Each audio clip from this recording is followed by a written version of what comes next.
अनेक असे निर्णय आहेत महाराष्ट्रामध्ये झालेले की ज्याच्यावरती विश्वास निवडून आलेल्यांचा विश्वास नाहीये, पडलेल्यांचा काय घेऊन बसलो आपण. रोज रात्री बायकोला सांगता चिमटा काढ.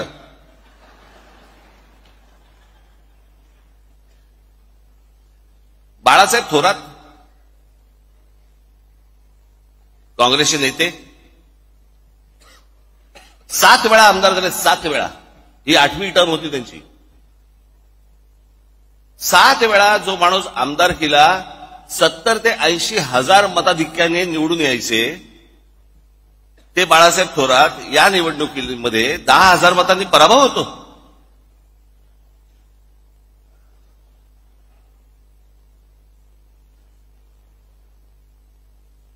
उद्या अनेक लोक बोलतील राज ठाकरेंचा पराभव झाला म्हणून त्याच्यामुळे ते हे बोलतायत. मी काय बोलतोय, अख्खा महाराष्ट्र बोलतोय.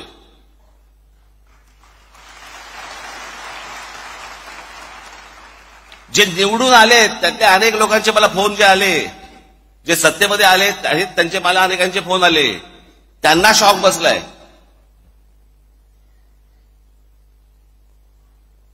अहो 4-5 जागा येतील. म्हणजे कसं आहे, भारतीय जनता पक्षाला 132 काय जागा मिळाल्या वगैरे वगैरे. चला ठीक आहे.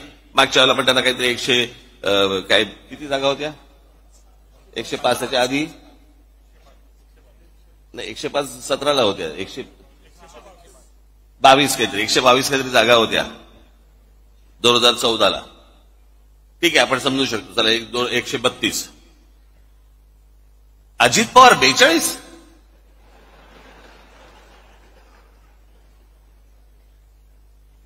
म्हणजे 4-5 जागा येतील की नाही असं सगळ्यांना वाटत असताना अजित पवार 42, कोणाचा तरी विश्वास बसेल का याच्यावरती. आणि जे इतकी वर्ष या महाराष्ट्रामध्ये राजकारण करत आले, ज्यांच्या जीवावरती हे अजित पवार भुजबळ बिजबळ सगळेजण मोठे झाले, त्या शरद पवारांना 10 जागा मिळतात. मग हे न समजण्याच्या पलीकडची गोष्ट आहे.